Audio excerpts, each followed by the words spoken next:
प्रेरणास्पद कथाएं YouTube channel पर मैं धनंजय जैन आप सभी को हार्दिक स्वागत करते हुए प्रणाम करता हूं। छोटी सी कहानी डीजे की जुबानी। दोस्तों, आज की कहानी एक ऐसी कहानी है जो हम सुनेंगे तो चिंतन करने के लिए अवश्य में मजबूर हो जाएंगे कि बिना मेल की हम शादी करवाते हैं। विचारों का आदान प्रदान जहां एक जैसा नहीं होता है, खास तौर पर जिनका हम रिश्ता बनाने जा रहे हैं, अर्थात लड़का और लड़की, तो वो शादी सभी को दुखदायी हो जाती है। एक धनाढ्य परिवार की लड़की, इकलौती लड़की, जिसका विवाह रिश्ता करीब करीब फाइनल जैसा हो गया था एक गरीब घर के लड़के से। यह लड़का होनहार था, एक बड़ी कंपनी में कार्यरत था, पर इसकी जो मां थी लड़के की, अत्यंत लालची वृत्ति की थी।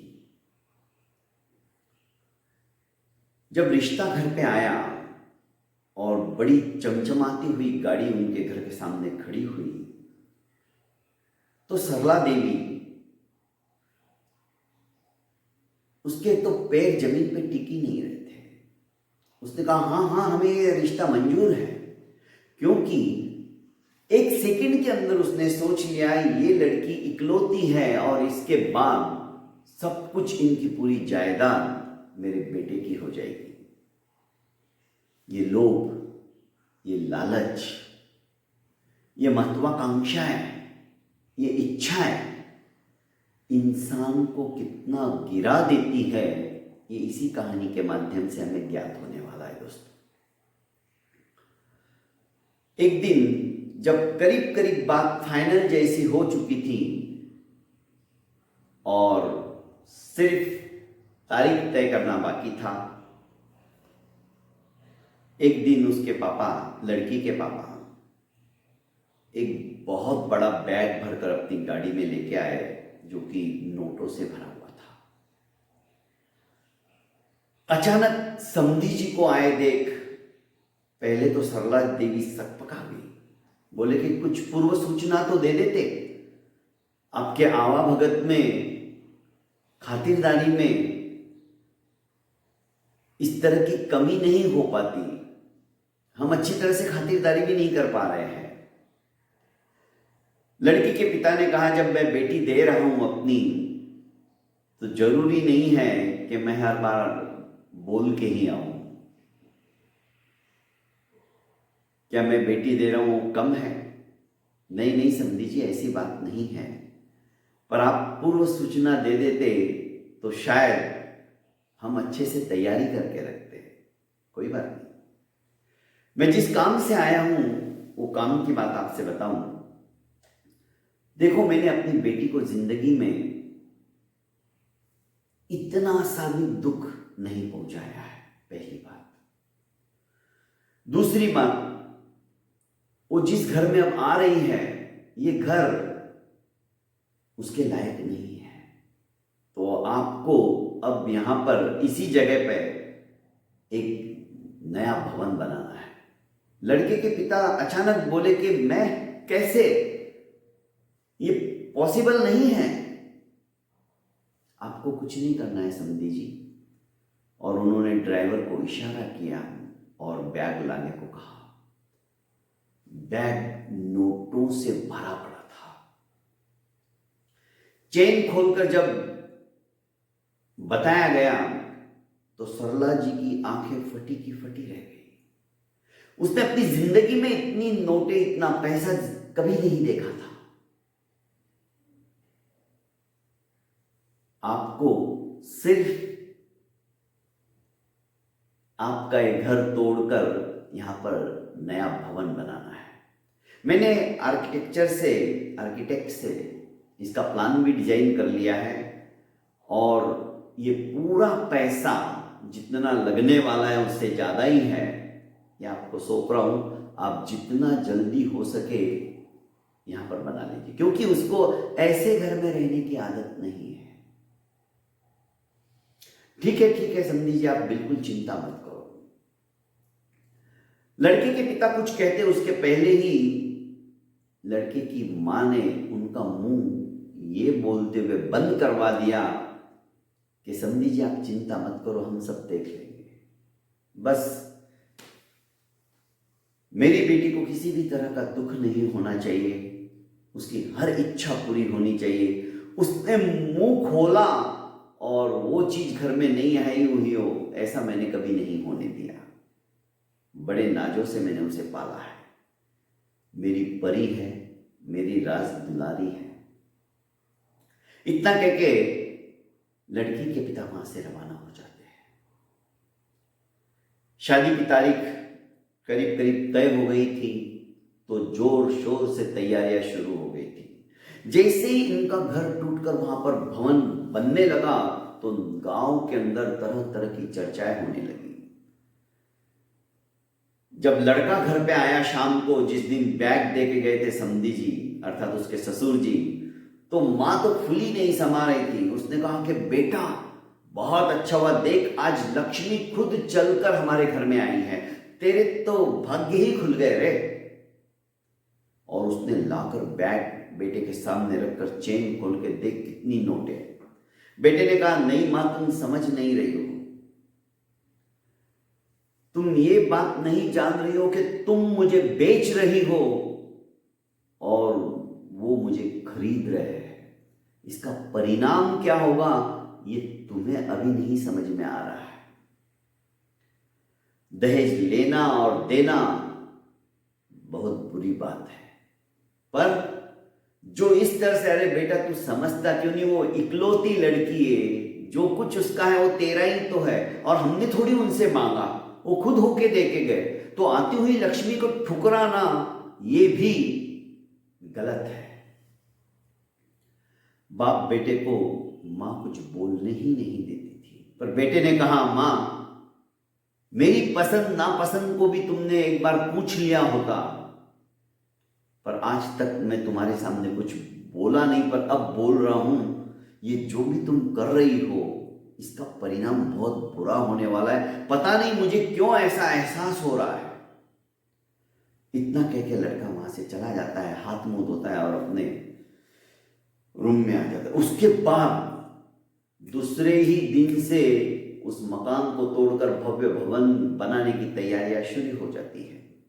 बेटा कुछ नहीं बोलता है, किराए के मकान में सामने ही मिल जाता है तो वहां रहते हैं और अपनी देख रेख में कह देते हैं 1 महीने के अंदर अंदर ये भवन ऐसा कि ऐसा बन जाना चाहिए। दिन रात सैकड़ों मजदूर काम पे लग जाते हैं। 4 महीने के बाद विवाह था, भवन बनकर तैयार हो गया। बीच बीच में लड़की के पिता भी आकर देखते, तो जैसा उनके मन में था उससे भी कई गुना अच्छा, क्योंकि मुंह मांगी कीमत हर एक को मिल रही थी। सुंदर महल सा बनकर तैयार हो गया। लड़के के पिता को समधी जी आकर जब बोलते कि आपका रहन सहन, आपका स्टेटस, आपका पहनावा, इसे भी थोड़ा सा चेंज कर लीजिए, आपके लिए मैं जैसे आप कपड़े पहनते उसी में से कुछ अच्छे और डिजाइन के आप ले लीजिए, और दूसरा बैग और रख दिया, आपके लिए आपके मनपसंद के गहने भी ले लीजिए समधन जी, क्योंकि विवाह में आपका गला इस तरह से सिर्फ एक मंगलसूत्र में ही दिखता है तो मुझे अच्छा नहीं लगता है। सुना हुआ गला नहीं चाहिए। आखिर इस गांव के अंदर, इस नगर के अंदर, इस शहर के अंदर हमारी अपनी एक रेपुटेशन है, हमारी एक अपनी इज्जत है, हमारा अपना स्टेटस है, तो हमारे बराबर आप भी विवाह में दिखाई देनी चाहिए, और आपका परिवार भी। तो सारे कपड़े गहने जो चाहिए अच्छे से अच्छे आप आज से ही खरीदना शुरू कर दीजिए। आप सिर्फ 15 दिन बचे हैं विवाह को। जोर शोर से तैयारियां शुरू हो गई। विवाह के कार्ड बांटे गए, अड़ोसी पड़ोसी सबको निमंत्रण दे दिया गया। दूल्हे की मां तो सज धज कर गहनों से लदी हुई ठुमक रही थी। सरला जी, उसके तो पैर ही जमीन पे नहीं टिक रहे थे। खैर दोस्तों, अड़ोसी पड़ोसियों को अपनी डींगे हाँक रही थी कि देखो ये सारा गहना, ये सारे कपड़े समधन जी ने मेरे लिए भेजे हैं। मेरे बेटे को तो बहुत कुछ मिला है, उसकी तो तकदीर ही खुल गई। उसके सामने तो महिलाएं सब तारीफ करती, पर पीठ पीछे कितनी लालची है ये सरला। सचमुच में इसने अपने बेटे को बेच दिया है। तरह तरह की लोग बातें करते थे। आखिर विवाह हो गया। सुहाग रात के दिन लड़के ने कहा कि आज मैं थोड़ा जल्दी सोना चाहता हूं, क्योंकि मुझे कंपनी में सवेरे जल्दी काम है, तो मैं जल्दी उठूंगा। ये भी थकी हुई थी और ये दोनों सो गए। सवेरे इसने कहा कि माँ जल्दी से मुझे चाय बना के दे दो, नाश्ता दे दो, और मैं आज कंपनी में जल्दी जाना चाहता हूँ, क्योंकि मेरे बिना वो काम नहीं होगा। लड़का चाय नाश्ता करके चला गया। इसने अपनी बहू के लिए ये सोचा कि बहू तो अभी नहीं है, थकी हारी है कल से, तो इसको उसके रूम में ही नौकर के हाथों चाय भिजवा दी। पर जब 10 बज गई, 11 बजने आ गई, बहू बाहर नहीं आई, तो दबे पैर सरला जी अर्थात सासू माँ उसका रूम खोल के गई, तो ये तो मस्त सो रही थी, घोड़े बेच के सो रही थी। इसने कहा कि बहू रानी उठ जाओ, अब 11 बज चुके हैं, सूरज सर पे आ गया है। आंखें मलते हुए बहू ने कहा कि सासू माँ सोने दो ना, क्यों डिस्टर्ब कर रही हो मुझे, और अभी तो सिर्फ 11 ही बजे है। और मुंह फेर कर वापस सो गई। सरला जी को खटका, अभी तो 11 ही बजे और इतनी देर तक सोती। 1 बजे जींस पैंट पहनकर आधुनिक ड्रेसों में सच कर जब बाहर आई, तो सासू माँ तो देखती रह गई पहले ही दिन। और आते ही उसने कहा कि सासू माँ पोहा और चाय अदरक वाली मेरे रूम में भिजवा दीजिए, मैं वहीं पी लूंगी। ऑर्डर देके चली गई।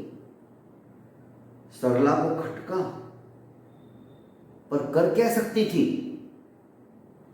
ससुर जी सरला को देख रहे और समझ गए कि जैसा रोहन बोल रहा था मेरा बेटा, वैसा ही होने वाला है। उसको आभास जो हो गया था पहले। खैर 2-4 दिन बीत गए, पर सोचा बदल जाएगी, नई नई बहू है, काम की आदत नहीं है, बड़े घर में पली पोसी है। शाम को जब रोहन आया, तो आते ही उसकी पत्नी ने उसे कहा कि आज हम पिज्जा खाने के लिए बाहर चलते हैं। रोहन ने कहा मुझे बाहर के खाने की आदत नहीं है, मैं घर में ही खाऊंगा। कि नहीं, मैंने आपको कह दिया ना, पापा ने आज तक मेरी कोई बात नहीं टाली, क्या पापा ने आपको ये सब बताया नहीं था? रोहन क्या बोलता, चुप हो गया। सिर्फ अपनी मां की तरफ देखा और आंखें नीचे कर ली। फटाफट 5 मिनट में तैयार हो जाओ, हम बाहर ही खाएंगे। मैंने जो कह दिया सो कह दिया। रोहन क्या करता, उसकी मां उसे बेच चुकी थी, अब वो किसी और की अमानत था। कठपुतली की तरह जैसे नाच नचा रही थी, वैसा इसे नाचना पड़ रहा था। जब वापस आया तो मां बोली कि बेटा तू अपनी पत्नी को समझाता क्यों नहीं है? मां मैं क्या समझाऊं, तुमने ही कहा था घर बैठे लक्ष्मी आई है। अरे तूने तो मेरी आती हुई लक्ष्मी को ताले में बंद कर दिया है, ताला लगा दिया, मैं कुछ कर नहीं सकता, मैं संदूक में बंद हूं। और रोहन चला गया। दोस्तों, कहानियां खत्म करता हूं, पर एक कहानी हमें सीख देती है, नसीहत देती है। भगवान ने भी हमें पेट भरने के लिए कहा है, पेटियां भरने के लिए नहीं कहा है। और हम पेटियां भरने के लालच से अपने संतान को बेचने के लिए भी आतुरित हो जाते हैं। संतान को बेचो मत दोस्तों। संतान को सुसंस्कारित करके उसे इस काबिल बनाओ कि वो रूखी सूखी भी हमें ला कर दे तो उसमें भी हमें स्वर्ग सी अनुभूति हो। आज पैसा है, सब कुछ है, पर सुख नहीं है, शांति नहीं है। सरला जी रात भर करवटें बदलती रहती, आंखों में नींद नहीं है, बीमारियां घेरने लगी। ऐसी बहू को आते हुए देख, जो बहू कुछ काम की नहीं, शोपीस की रह गई है सिर्फ। दोस्तों, इस तरह के रिश्तों को मैं क्या नाम दूंगा? ऐसे रिश्ते भगवान करे किसी को ना बनाने दे। दहेज लेना, दहेज देना भी पाप है, इस बात को भी हम समझे। अरे लड़की संस्कारी होनी चाहिए, लड़का संस्कारी होना चाहिए। इन दोनों के विचार आपस में मिलते रहने चाहिए, स्वर्ग वही हो जाता है। पर जब विचारों का आदान प्रदान, विचारों का मेल नहीं होता है, तो चाहे कितना भी पैसों का अंबार लग जाए, आपका घर नहीं रह पाता है। बहुत बहुत धन्यवाद दोस्तों। मेरे इस YouTube चैनल को आपने अभी तक लाइक एवं सब्सक्राइब नहीं किया है तो कर लीजिए और ज़्यादा से ज़्यादा इसे अपनों को फॉरवर्ड कीजिए।